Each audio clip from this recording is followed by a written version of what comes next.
You killed me, Hobbes, you fucking ass. You just reset the machine. I've never seen that one before. Now the MT-32 is repeating itself. Boom. Boom. Originally released in the fall of 1991 for MS-DOS. It would be an MS-DOS exclusive for a couple of years. And then in 1995, it would see a release for the Japanese-based FM Towns. And in 1996, in a compilation with the first and third games of the series, under the title of Kilrathi Saga, it was released under Windows 95. There would be one other port to the Super Nintendo that was worked on to completion, but has yet to see the light of day. Never released, but we'll show off what little we have of that one later on. We're covering the DOS release on actual hardware with its speech accessory pack. We'll start off with a look at the box. 10 years ago, you were the hero of the Vega sector, idol of millions, the starfighter pilot who single-handedly turned the tide of a major Kilrathi invasion. Then something went wrong. You were disgraced, court-martialed, and transferred to a backwater outpost for years. Your lightning-quick reflexes and instinctive dogfighting tactics went to waste while the Kilrathi killed your closest friends on the front lines, but mankind still needs a hero. Now more than ever before, you're still the best pilot in the galaxy. You've got just one chance to prove yourself, just one chance to keep the Terran homeworlds from falling to the massed armada of the Empire of Kilra. Think you can handle it, Flyboy? Now, perhaps the most noteworthy technological achievement of Wing Commander 2 is its speech availability. If you had a Sound Blaster or compatible card, included in the original game, I believe, was full speech for this introduction scene. Now, if you add the speech accessory pack on top of it, you would get speech throughout all of your combat. So, you order your wingmen to break an attack, they will respond, they'll say they're headed home or they're ejecting, etc. That's what you got mostly is the combat speech. Now, select cutscenes in the game, mostly dealing with the Emperor or Thrakath, will also feature the voice acting, and expanding in its select nature with the Special Operations 1 and 2 add-ons for the game. Now, it's noteworthy for this because it's 1991, and it's on a bunch of floppy disks, not a CD. The 5 1/4 variety, and the acting along with it it's okay. While I do not feel these are professional voice actors, I do believe it's just like other companies were doing at the time. It's whoever was at the office at Origin. However, unlike Sierra, who would just say, "Hey, Jerry, come and do the voice."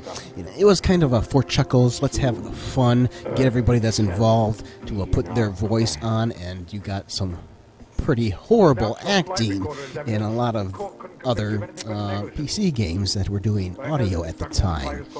With Wing Commander, I do feel it's the people at the office, but they actually took some time, actually auditioned them, okay, who actually sounds good for most of these parts, except for our character, who is voiced by Chris Roberts, not exactly wonderfully. But for the most part, the quality of the acting is okay. From the back of the Speech Accessory box, enhance your Wing Commander 2 game experience with the Speech Accessory Pack. Wing Commander 2 is the sequel to the top action simulation hit Wing Commander, which I have reviewed for the Amiga if you want to take a look at that one. With the Speech Accessory Pack, you'll thrill with the voices of the characters in this exciting game. You'll hear Angel, Spirit, Jazz, Doomsday, and other wingmen confirm your commands and praise your successes as you battle the alien enemy. Kilrathi Aces will scream defiance at you, cursing if you defeat them and gloating if they succeed in outwitting you. In addition, a few selected key cinematic scenes in the game will be enhanced with full speech. Wing Commander 2, the ultimate game experience.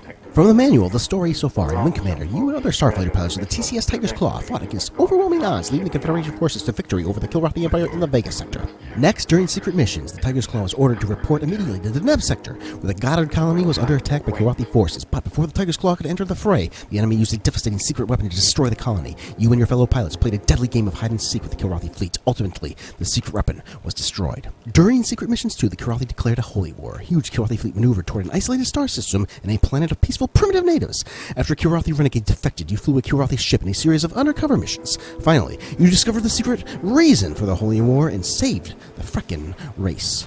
Soon after disaster struck while the Tiger's Claw was attacking Ketithric Meng, you encountered several fighters that faded mysteriously from sight. Even your radar couldn't track them. Not wanting to panic the Claw over what you thought to be a radar malfunction, you went looking for the ghostly fighters. The search delayed your return to the Claw just long enough for the fighters to destroy the hapless carrier.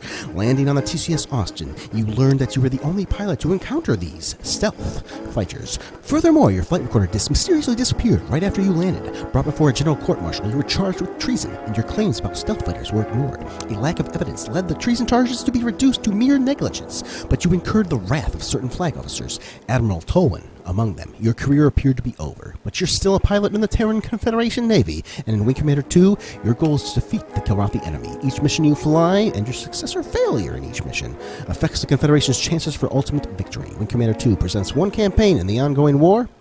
Special Operations 1 and 2 will continue the story. So welcome to some actual gameplay. Now, Wing Commander 2 is a space combat simulator. Wing Commander series pretty much invented this subcategory of games, the space sim. Now, the first two games, Wing Commander 1 and 2, were probably classified as action games in the magazines at the time, but by the third Wing Commander game, there was a whole subcategory of games called space sims, and plenty of them. Now, despite the simulation designation, it really is a blending of simulation and arcade, much like FA-18 on the Amiga. It has simulation elements, and it has arcade elements blended together. And I believe those are what make the best, most fun games, if you ask me, in terms of simulators. It's when you blend the two together. Now, this one is more arcade than it is simulation, whereas FA-18 is more simulation than it is arcade, but they are blending. They are in the middle of both of those. You have many different systems on your ship. They can be damaged, they can be repaired, they can be destroyed, and not work for the rest of the mission. Enemies, likewise, as you hit them, they will behave more sluggishly, indicating the various systems are damaged. Now, comparing Wing Commander 2 with the first game, now it is actually built off the same game engine as the original Wing Commander. However, it is a significant departure in many ways. There is not a single graphic that has been reused from the first game. There are several pre-rendered scenes, like the ship landing right here. But pretty much everything, from the combat, which uses those many-sided 2D pictures and rotating them, and so you get that illusion of 3D from there, to the actual characters here. It has that angled kind of, it's off to the side, angled, giving you an illusion of a depth there. Graphically, despite this game only coming out a year after the original game and using the same game engine, I feel it is a large leap in overall quality of graphics. Now, gameplay-wise, it is also different to the original game. Now, I said earlier that it is a mix between simulation and arcade, and it is, but this one, I feel, is leaning a little more towards arcade than even the original game was. You still have systems which can get damaged, but they seem to get damaged far less often in this one. When you are fighting other ships, they line right up with them face to face, and, it's quite possible that you will kill them in, just your first volley of shot. I consider it easier than the original game, more arcadey in nature. It's wanting you to have fun. You can debate whether or not that's better or worse, but I'm noting that I feel it's an easier one. That doesn't make it easy in the grand scheme of games. It is a hard game. You haven't played this game before, and you're going right into it. This is still going to be hard, I feel. They altered the combat to deal with complaints about the original game, I'm sure. And also because the combat is just one facet of the game now. We're telling a story in this one. Now, the original Wing Commander was telling a story, but it was combat-oriented, and then you had all these extras to go along with it, which made the game a lot better. The story is the focus of this game, and then you have the combat that goes along with it, so it's very different in that sense. Let's show some thoughts from back in the day from Dragon Magazine, January of 1992. Receiving 5 out of 6 stars. Costing $79.95. Interesting to see the screenshots that it provides here. Besides the combat one, the first one is showing the combat screens. The rest of them are not actually in the game. Some minor differences and some major differences. The I won't resign, Admiral, I'm innocent. That is a scene out of the courtroom, which was cut from the final game, featuring our character as he looked in the original Wing Commander.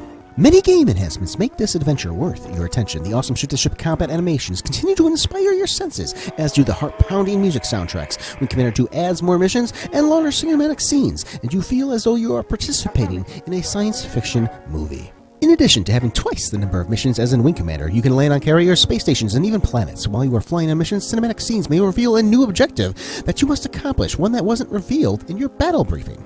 The cinematic scenes are longer and far more involved than those in Wing Commander. Whether you see them or not depends on how well you accomplish your missions, whether your wingmen are still alive or not, and other game factors. These scenes reveal other characters in the game, and many times reveal various subplots. For instance, we view scenes that reveal a traitor aboard the carrier we were on.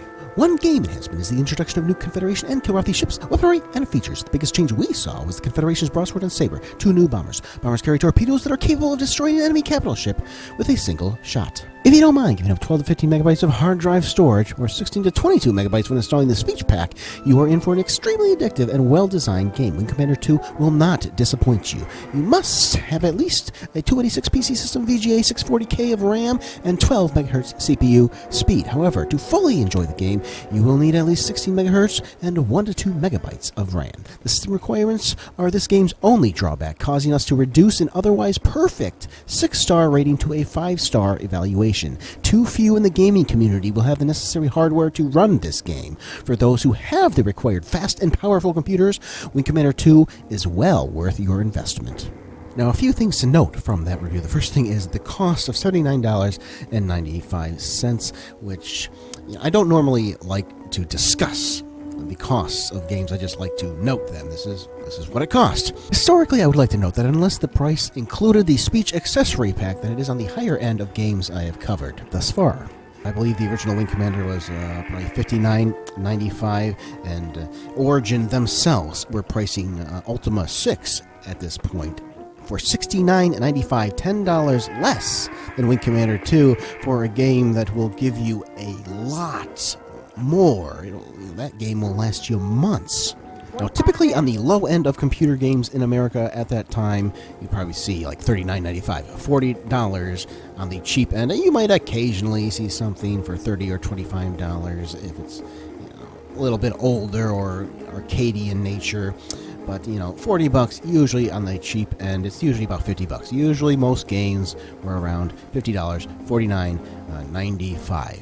And only occasionally for the deep, simulations or RPGs would you see it get as high as $69.95, $70 at $79.95 at $80. This is the highest priced video game I have reviewed to this point when the game was brand new. The magazine noted having twice the missions from the original game. Now, there are about 31 playable missions at any given time in Wing Commander 2. There are another, maybe 15 other missions that are largely the same. So about 47 missions in all. The original Wing Commander had about 40 missions in all, with anywhere from like 18 to 25 of them being available at any given point. So it's not twice the missions like the magazine claims, and if you play the original like I do, it's you probably have like 5 more missions available to you in Wing Commander 2. In terms of the branching story paths that this one offers you, the original Wing Commander has some truly unique alternate missions, so it's very worth your time to play the game in multiple times to experience the branching path of the original game. Now, some of them are virtually identical or just a different tone, but you have different spaceships in those ones. You might have different wingmen in a certain section of those different paths in the original game. In this one, it is the same. So here is the mission tree for this one. Now, you win the first series, you go to the second series. You lose, you go to the 9th series. You win the second series, you go to the 3rd series, which is actually different than the original game, which I actually approve of. In the original game, if you won the 2nd series, you would go straight to the 4th series, missing the missions, the series in the middle. So you would miss 3, 5. If you did great at the original game, which I was never a fan of. I don't like, and they didn't give you any extra story or anything to go along with that, so you were punished for being good at the original game. In this one, you are forced down that middle path. But Series 4 on the good side is Novaya Kev. Series 10 on the bad side is Novaya Kev. There are a couple variations here and there, but they're all like more so than the original game. Like they're all exactly the same. You're flying the same ships. In the original game, it was usually different ships on the bad end of the missions. So I will not be showing you any of these alternate paths. I'm just showing you the good way, because I do not believe this one offers you the branching that the original did. Now, it's doing this for a reason. We're telling a story here, and if we put in all of the time necessary to create completely different cut scenes, redesign all of the missions on the bad side, that is taking time and resources away from the overall story that we need to tell here, which is going to be the same regardless of if you're on the good side or the bad side. But, at least you have the opportunity to lose. Now, I tell you to just go with the flow. If you win, you win. If you lose, you lose. It's okay, because you're still playing the same story. But on the bad side of things, if you lose a bad series of missions, you just get a game over, which means I actually recommend restarting until you win. Now, if you want your placement in this universe, which is rather massive, here's a map from the Wing Commander Prophecy, Wing Commander 5 game. Wing Commander 2 takes place in the Enigma sector. Our home, Earth, is in the middle of the Sol sector. Kilra in the middle of the Kilra sector, circled in blue. And here's the Enigma sector. The actual systems we're working with in this game have been circled in red. So you get an idea of where we are in this big one. Let's talk about some memories. So this was the only Wing Commander game that I did not experience when it was new. The first game I played on the Amiga, which did come out. It actually came out on the Amiga after this game came out for DOS. So it was like somewhere in like late 92, I think. I remember this being the first game that I was sad to hear would not be coming out on the Amiga. I remember my dad was reading a magazine. I still, to this day, have not found the exact magazine or article it was, but I remember seeing it, and it had Thrakath. I could see his picture in there, and it said, well, this one's not going to be coming out for the Amiga, and that, I remember being quite sad at the time. Now, we kept the Amiga until like 1995, and it was really SVGA that was the deal breaker, and we had to get a PC at that point. A PC which was bundled with Wing Commander 3, by the way. But my first experiences with this one was with the Kilrathi Saga, released in 1996 for Windows 95, including Wing Commander 1, 2, and 3. And that was the first time I got to experience this one, and it was like coming back to where it all started and getting all these fresh new, like it's coming back to what you love and finding something that you didn't even know about it and just loving it even more. And I got even more of that later, because I played the Kilrathi Saga many times before I realized, I could go online and download these secret missions and special operations and double Wing Commander 1 and double Wing Commander 2 right there.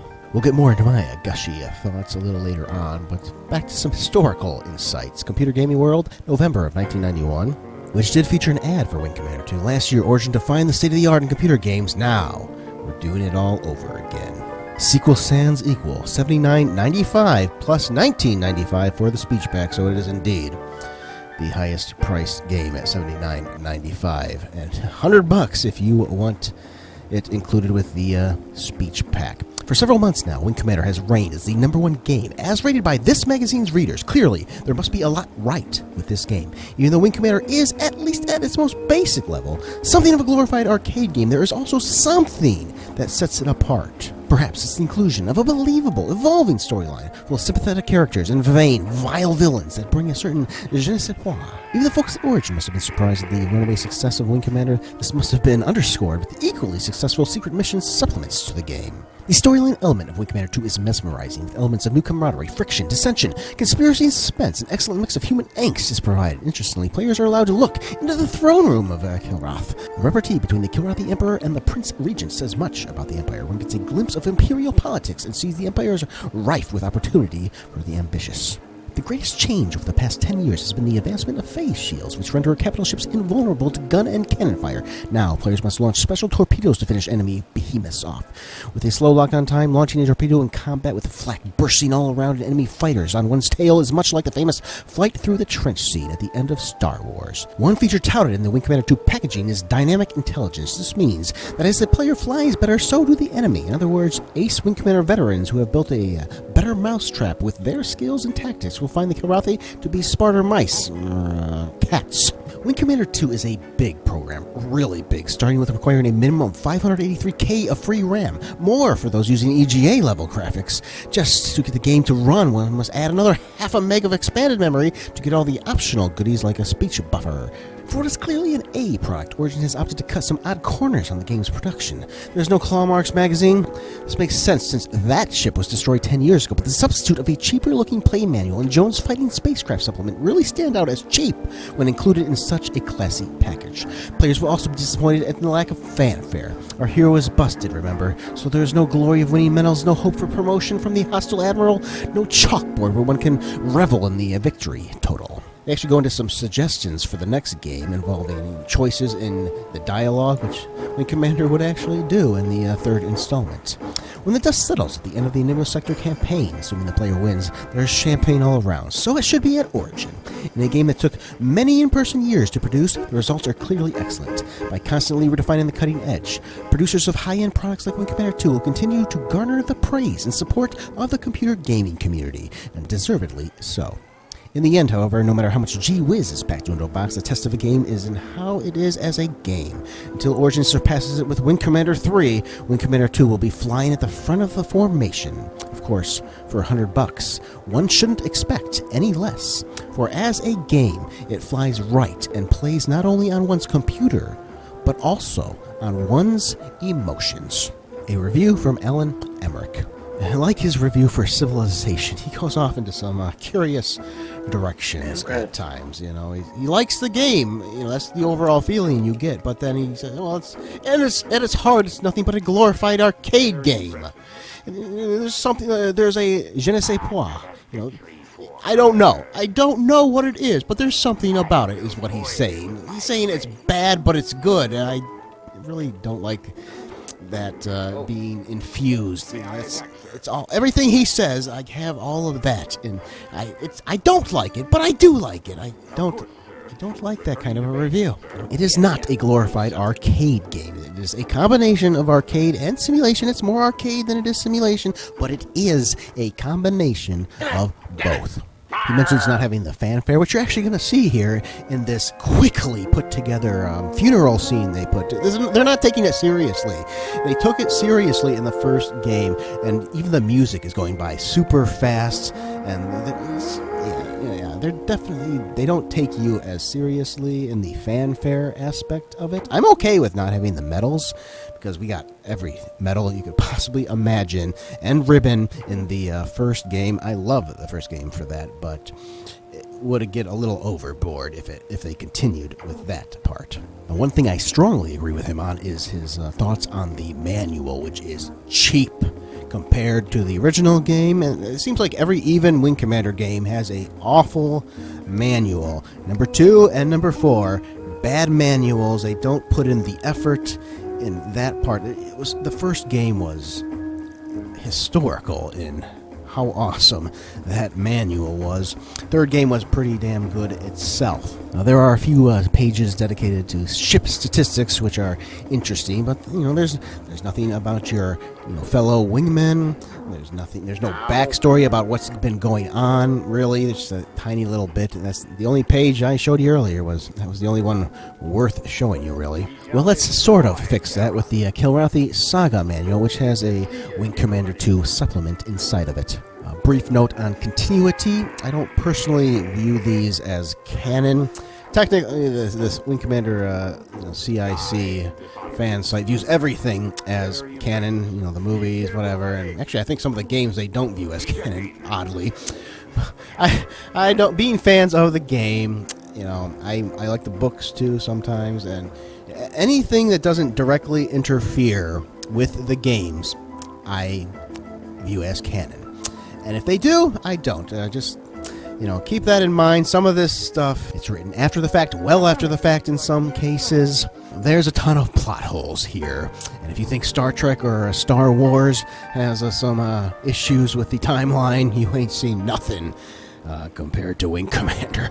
Confederation pirate trades heroism for house arrest. Former Lieutenant Commander, he was Lieutenant Colonel, Christopher Blair has been placed under house arrest aboard the TCS Austin pending an internal TCSN investigation into last week's loss of the TCS Tiger's Claw. Blair was on a routine patrol when several wings of Kilrathi fighters slipped through his sector and attacked the carrier. According to inside TCN sources, the traditional black box that records fighter information was missing from Blair's ship following the incident. Without the device, officials have no way to verify or contradict that his actions followed protocol during the course of the flight.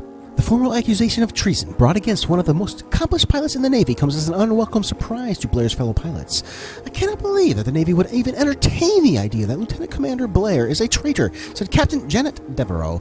She was a major by this point, actually, a close friend and frequent wingmate of Blair's. He's one of the most dedicated pilots I have seen during my career as a pilot. It is neither right nor fair to remove him from combat. A full court-martial is scheduled for early next week, pending further investigation. Admiral Jeffrey Tolwyn, Blair's acting commander officer following Colonel Halcyon's death, refused comment, saying only that he favors a speedy verdict. Thrakas vow. We're going to see Thrakoth here in a minute.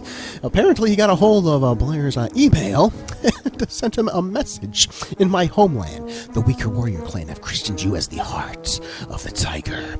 Flying in the face of actual canon from the games, in which Wing Commander 3 says, it's news to me that I have this nickname. It's revealed in Wing Commander 3, not in Wing Commander 2. But to me, the human tiger must be a beast of small measure. You have not the courage to face a true warrior of Kilrathi alone in battle. I know only hate for you when I hear your name spat from the mouths of my pilots, but rest assured that we will soon meet. My father was Admiral Gilkarg, son of the Emperor. Your death is the price I require for his shame, for it was he who paid for your cowardly attack on Kilrath's royal fleet. He did not receive a rightful burial, only a dishonorable execution by a lowborn Kilrathi. And for that, my enemy, you will suffer greatly. In the 8 of the moons to come, I too will strip from you something you hold dear. On my blood and name, Prince Thrakoth. Hello, Captain. Everyone here seems to think that it's your fault the cats got through and destroyed our carrier, but it wouldn't surprise me a bit if you're right. The Kilrathi have probably developed some new stealth technology that's bound to give them the upper hand. With all this in mind, I'll probably be dead by the time you get this. If you don't hear from me again, that's more than likely why. Take care. Doomsday. Let's meet some of our fellow pilots. Roster update. In the past month, several new pilots have transferred on the Concordia. The new flight roster includes the following TCN personnel. Lieutenant Ross Baldwin, age 26, call sign Downtown. Impulsive, vocal, bent on defending the Confederation, formerly enslaved to the Kilrathi, but escaped and enrolled in the Terran Navy. Major Zach Coulson, age 32, call sign Jazz. Outstanding pilot, confident, competitive. His outgoing personality and musical talent have earned him a great deal of respect. Captain Elizabeth Norwood, age 35, call sign Shadow. Experienced and competent, but not exceptionally motivated. Wants to pass on her knowledge to younger pilots and retire. Captain Dirk Wright, age 25, call sign Stingray. Young, courageous, impulsive, skilled. Possesses intense hatred for the Kilrathi, but has an admirable fighting spirit. There's a more detailed profile on Jazz and Doomsday featured here, but those are actually taken from the Special Missions 2 of Wing Commander 1 manual, so we're going to save that for later when we review those. So let's talk about these ships, shall we? Now, one of the most fun aspects to me for each new Wing Commander game is the unique ships that it brings you.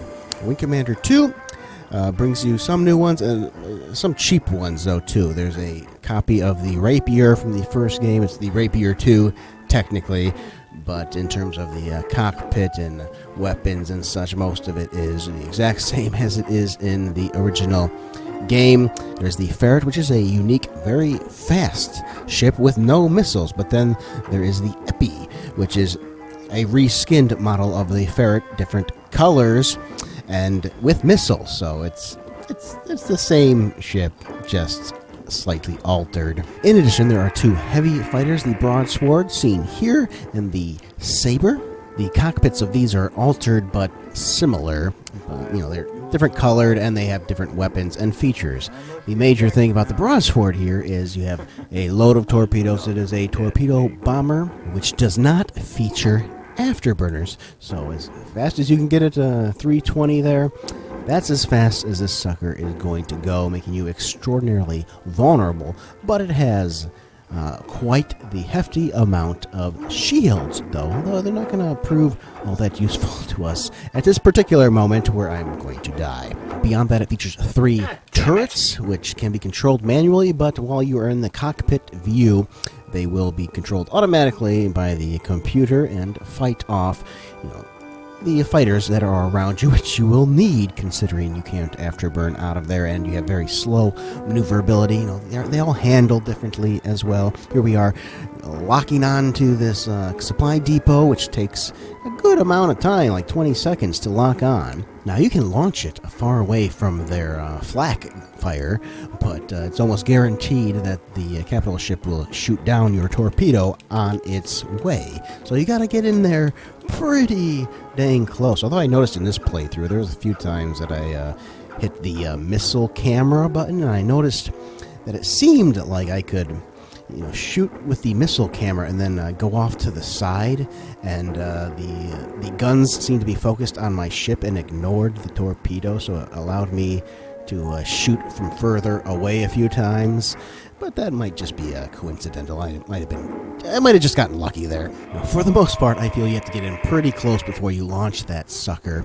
It completely changes the tone of the game. This is one of the most best parts of the Wing Commander series, is the Wing Commander 2 Torpedo Run, which would never again be duplicated with this feel. Wing Commander 3 and 4 went back to the Wing Commander 1 style. Now, they did have torpedoes in those, and you could knock out the capital ships quite fast with the torpedoes, but they also allowed you to knock them out with regular guns and regular missiles. Now, there's nothing quite like attacking a capital ship in those games either, because they have so many cannons and stuff aimed at you. I mean, it's good for those particular games that you didn't require the torpedoes, because sometimes you weren't flying ships with torpedoes and you needed to take out those ships anyway. Wing Commander Prophecy would again return to the phase shield thing, where you needed to lock on with a torpedo and take out shield generator. It was a completely different thing in Prophecy, very strategic-minded in that one. But again, the only one with this exact feel is this one right here, and it's special because of that. You can also switch the turret into a tractor beam to pick up pilots that have ejected, or data pods, and etc. And this ship also features a jump drive, which allows you to jump from one system to another. Different strategic nature to it all. Overall, I especially enjoyed the changes they brought to the Broadsword without the afterburners and with all those torpedoes and the nature of how you attack things. I love this fight. This is the best ship in the game, I believe. The game, just like Wing Commander 1 and some other Wing Commanders, says a different ship is the best ship within the game. I disagree with them.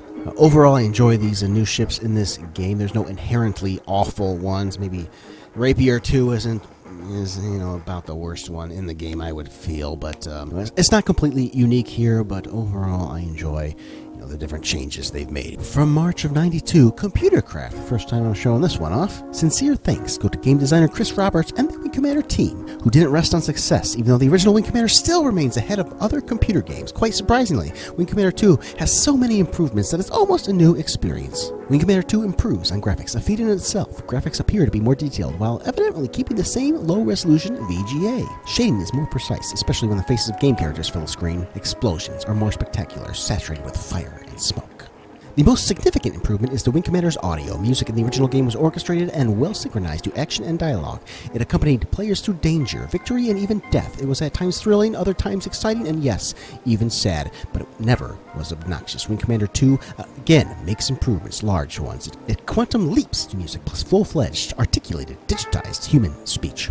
Wing Commander would have been far less emphatic if not for interesting characters and changing story. At first, the story wasn't much. War with the Kilrathi. No time for distracting emotions or human problems. Just get out there and kill some cats. That sprinkling of plot was enough, because each mission saw a turn in plot development. A successful mission had positive plot twists. Failures meant downturns. In addition, the game's non-player characters, wingmen who battled at your side, evolved as well. Some of them even died. An interesting camaraderie formed between Wing Commander and Wingman. Wing Commander 2 keeps the changing story and continues using the player as focal point, but the story is deeper, more extensive, and riddled with emotion. There's even a love interest. Furthermore, the familiar wingmen of old return in different and more interesting roles, and hearing your old friends talk to you via digitized speech is unique. It's safe to say that most home computer users don't have the upper-class machines and all the latest gadgets required to take full benefit of Wing Commander 2. But there's a class of computer game enthusiasts who seem to always get the newest technology, albeit sometimes at significant sacrifice. Wing Commander was meant for that audience. Note that Wing Commander supports only VGA and EGA graphics. It doesn't work with archaic graphics standards like CGA or Hercules. Its manufacturers recommends a fast computer and expanded memory, which is almost unprecedented for a game. For many game players, this shift comes none too soon. Games have lagged painfully behind other software development for too long. Here's hoping that Origin and other game producers continue the fine art of pressing computer gaming to its technological limits. After all, isn't this really why computers were built? Documentation good. Bad. Graphics excellent. Learning curve short. Complexity medium. Playability excellent. In brief, an outstanding space combat simulation with excellent graphics, hot action, superb sound, and a good story. Computer gaming at its best. Now, this magazine notes the audio and music as being the most significant upgrade to the original game. I don't think it's as good as the original Wing Commander. I was actually reading a bit of the original script to the game, and here's a bit on the music. Beginning music, main Wing Commander 2 theme. This music needs to be as stirring as the Wing Commander 1 theme, but at the same time, it should somehow reflect the more jaded attitude of this game. Okay? That is really some awful musical direction right there. Make it as good, but completely different. The Fat Man, a.k.a. George Sanger, did much of this game's music, just as he had done in the original game, although he was not responsible for the main theme title. I think Dave Govett did that one in the original game. The music is good. It is darker, but there are also numerous repeats from the original game, especially in combat. You can't exactly call it the most significant upgrade if you're repeating some of the music from the first game. It is good, but at the same time, there is nothing that stands out in this game. It feels like it's all an accompaniment to the story and the background. It's a perfect, background to the game. But nothing, it's not operatic. Like, it's not a space opera to me. It's less in that sense. Although technologically, the audio, not the music, was indeed quite impressive at that point. In terms of the story, like they said, oh yeah, it is riddled with emotion, is how they described it. Great descriptor there. As our very first wingman from the first game sacrifices herself to destroy that starbase along with her fiancé. They went together. I will wait for you in heaven. As I've said before, I don't publicly rank games as I feel that is a disservice to games that you enjoy. If you don't like the game, say it. But if you like a game, you explore all of the love that you have for it. There is a number one placement for every game that you love. There's nothing left to me, Chris. Nothing at all. I'm still here, Angel. And I'm not leaving.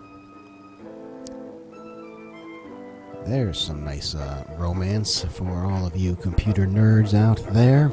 I love all the Wing Commander games. Each one has its own number one placement with me. The first game, it's the game that has most affected my life. The third game is overall, just the most enjoyment. I like that one overall.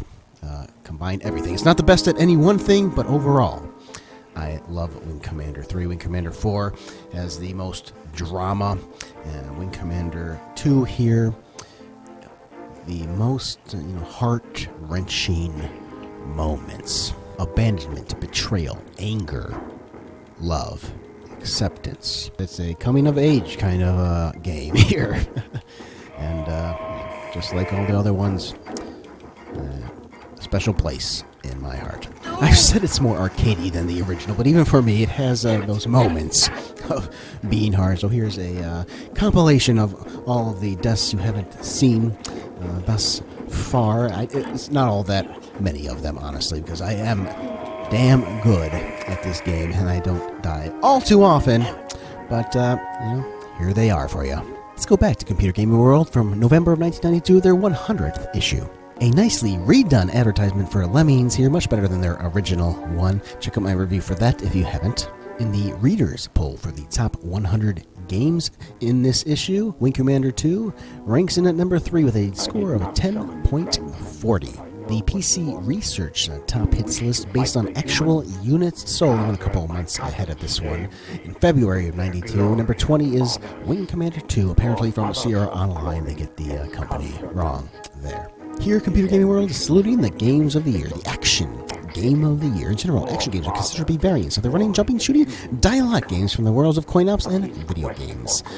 Finalists are Gods from Konami, Wing Commander 2 from Origin, Spectrum Hollywood's Super Tetris, and Psygnosis' Lemmings. Wing Commander 2 from Origin, built upon the surefire success of its predecessor, adding a speech module and greatly expanding the story elements from those in the earlier game. Wing Commander 2 Vengeance of the Kilrathi is an excellent product and points toward a successful future for all the products in the Commander series. The winner of the action game of the year is Lemmings. So you did check out my review for that one, didn't you? I didn't. And Civilization would be the game of the year, the overall game of the year. From November of 1996, the 150 best and 50 worst games of all time. Wing Commander 2 did not make the best games list, although I do have a few other things to show off from you that are pertinent. The 15 most memorable game heroes. Number 1. Colonel Blair, Wing Commander series. Origin, 1991 to 96, an unforgettable character. From the old blue hair days to the full motion video cinematics featuring Mark Hamill. The 15 most memorable game villain. Number 6, Prince Thrakath, Wing Commander 2 and 3. This long-fanged kitty got the top treatment from Origin, with cool voiceovers, some of the best lines in the script, and better pilot AI than the other computer-controlled Kilrathi fighters. And while it would not make their 150 best games list a couple years earlier, November of 94, it would make another list. Now, I sometimes use the 150 best games list and the Hall of Fame of Computer Gaming World interchangeably. They are completely separate entities. The 150 best games, that's compiled by the editors. This Hall of Fame, it's all on you, the readers. They rated this game so high for so long that in order to get the game out of the readers list, they basically put it in this Hall of Fame here so they can make room for new games. Induction ceremony. Game designer Chris Roberts had a dream to bring the intense dogfighting scenes of the Star Wars films to the computer screen. Although it is rare for CGW to induct a sequel into the Hall of Fame, Origin's Ultima games being the only exception, so we couldn't deny Wing Commander 2 Vengeance of the Kilrathi its much-earned honor. Wing Commander 2 did everything the original did, only better by tenfold. The wrist-racking action got more wrist-racking, with improved enemy pilots. The cinematic cutscenes took on greater prominence, accentuating the dark and deep storyline. The sound effects were so well done and integral to the game that they inspired many gamers to try out their first sound card. Now, the gaming world awaits Wing Commander 3, a game that, with its Hollywood talent and redesigned polygon-based graphics engine, could be the next Star Wars sensation. A later, more complete list from 1998. Games that broke the records, established the benchmarks, and held gamers in delighted trances for hours untold. Wing Commander 2, darker story, grittier feel, sound card advances, and tougher AI made this a sequel of sequels. Now, let's talk about the way the Kilrathi are treated in this game. Now, in the first game, you really didn't get all that much of a glimpse of them besides certain cutscenes.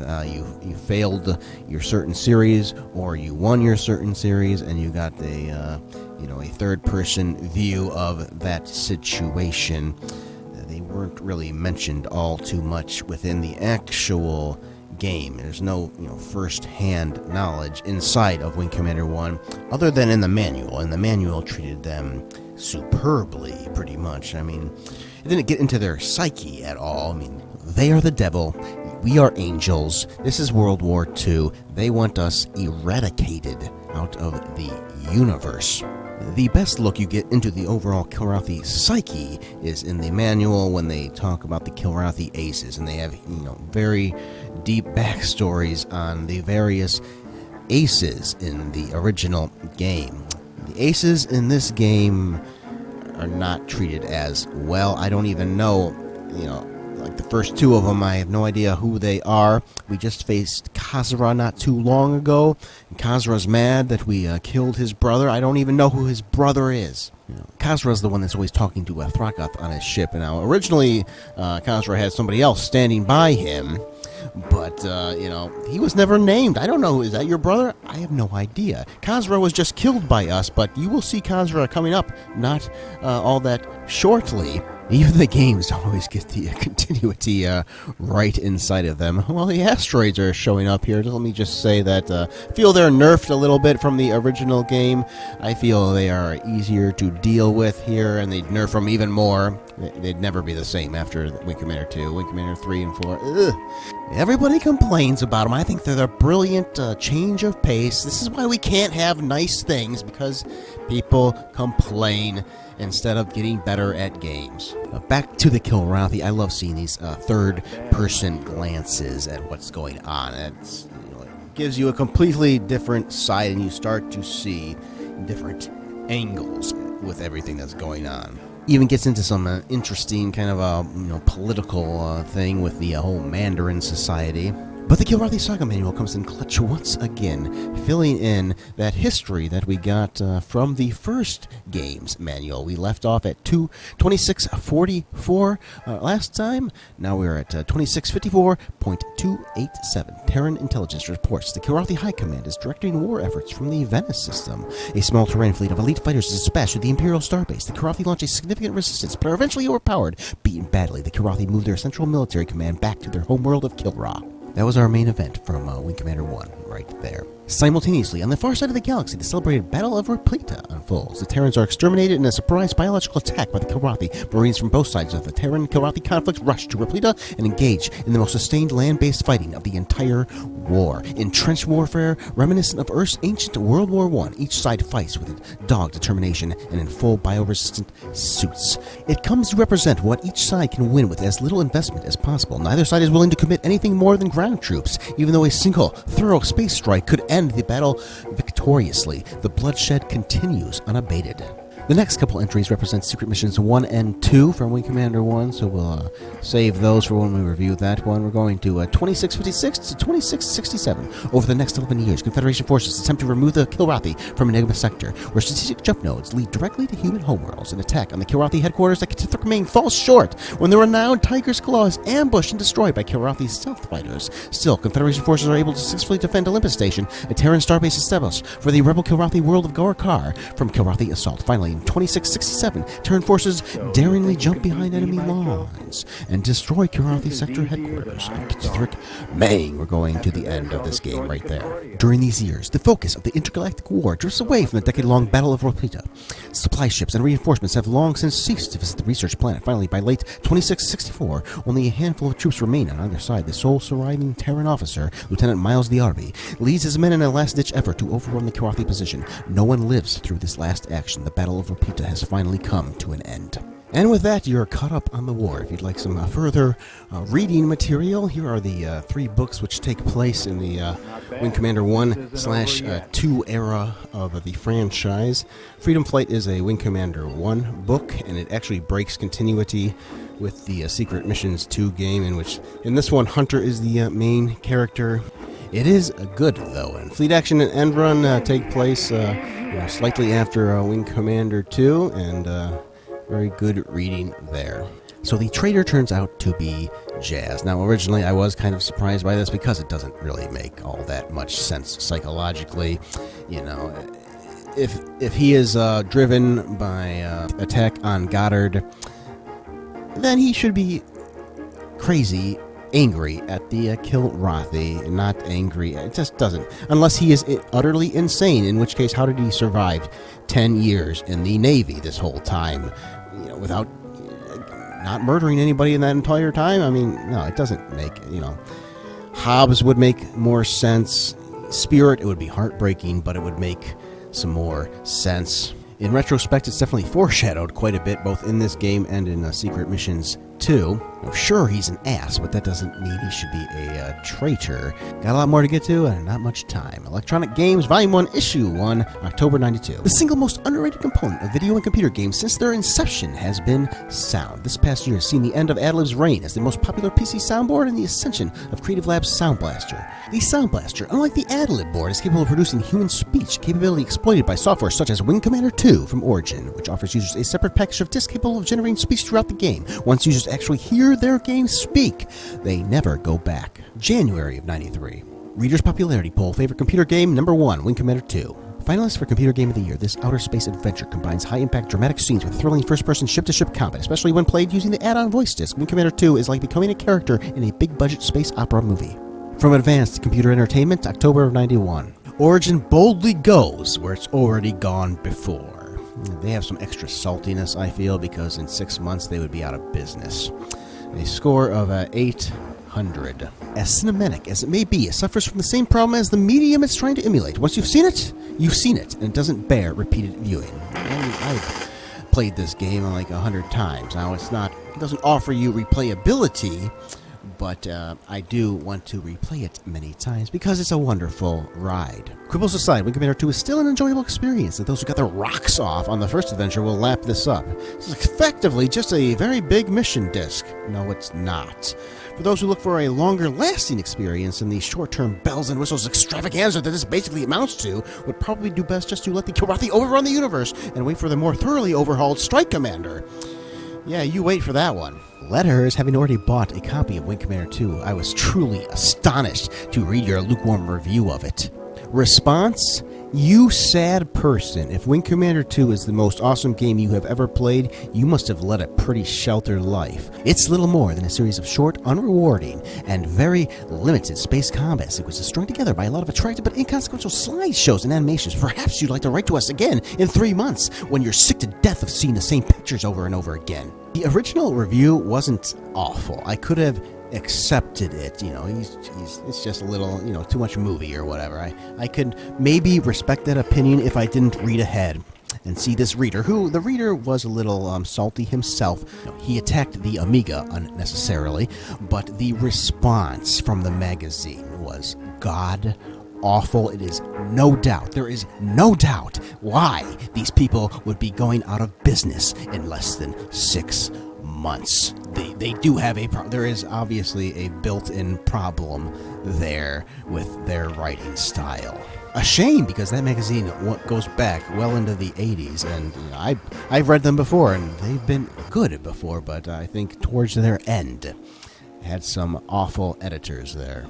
From Powerplay magazine. I can't read it, but it appears Wing Commander 2 is the number 5 hot seller in America. It's in the media control charts for DOS at number 6, and in the lesser hits charts at number 2 for DOS. From the One, April of 91. I view this one as a puff piece. I wasn't originally going to show you this at all, because, it's just kissing Origin's butt, pretty much. They let Origin take control of this interview. I'm not a fan of that. That's for the back of the box, if you ask me. But Bandit Loaf from the CIC saw some interesting things here, like the Saber. It looks like a Saber, but it's actually a Corvette or cruiser, and that was the original model for it. And Angel, half-naked Angel there, the half-naked part of her is actually a character model that you can see in some of the characters, but not Angel herself, so that's unique. It does have some very interesting historical information on the origin of the Amiga port of Wing Commander. This is completely different, and they would go with a different developer eventually. And they also mentioned Ground Commander, the original name for Strike Commander. From GamePro, April of '95. A preview of the then upcoming, but never released, Wing Commander 2 for the Super Nintendo. From May of '95, the full review of the to-be imminently released, but never released, Wing Commander 2 for the SNES. Even though this is the third Wing Commander game, it's entitled Wing Commander 2 Vengeance of the Kilrathi. Do some research, guys. I know your counsel, but do some research. The storyline is compelling, and a mysterious saboteur adds intrigue. Moreover, the story graphics are the game's visual stars. Clean, detailed close-ups of characters are nicely presented. Wing's weak spot is the combat animation of the Kilrathi ships, which jerk around and quickly dive off the tiny gameplay space. Unlike previous Wing games, lasers and shields quickly recharge, so intermediate pilots should have no problem filling space with kitty litter. It also offers notable improvements. It just should have kept earlier challenge factors. Intermediate commanders and rookies should feel free to just wing it. Despite improved graphics and an easier challenge, the third Wing Commander is almost identical to the earlier installments of this durable series. Graphics 4, sound 3, control 4, and fun factor 3.5 intermediate challenge. So apparently it was easier compared to the Super Nintendo ports of the original game, which were pretty easy compared to the computer, by the way. Someone should tell this guy to check out the computers if he wants more of a challenge. From Electronic Gaming Monthly, having beaten the PC version about 3 years ago, I knew exactly what I was getting myself into. I was not expecting much, to be honest. I was wrong. Simply put, this is one of the best translations from a PC to a gaming console I've ever seen. Wonderful change in perspective that actually being historically familiar with the source material brings you.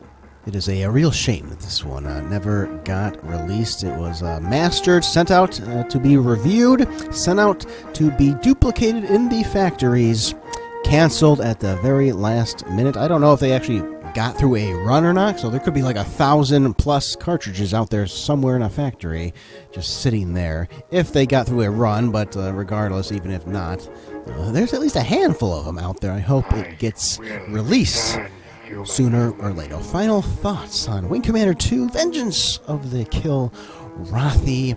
Most turbulent story in the franchise, very emotional. 10 years of your life gone there over betrayal, but we redeem ourselves, and we get the girl. Graphically stunning 2D game, certainly giving you the feel of being in a 3D world. Historically important for its sound. Musically, I don't think it's the best of the series musically, but it is still another solid entry, especially if you have an MT32 like I do. I'll always adore it. I hope you'll check out my written review at shot97retro.blogspot.com. Check out my review for Wing Commander on the Amiga.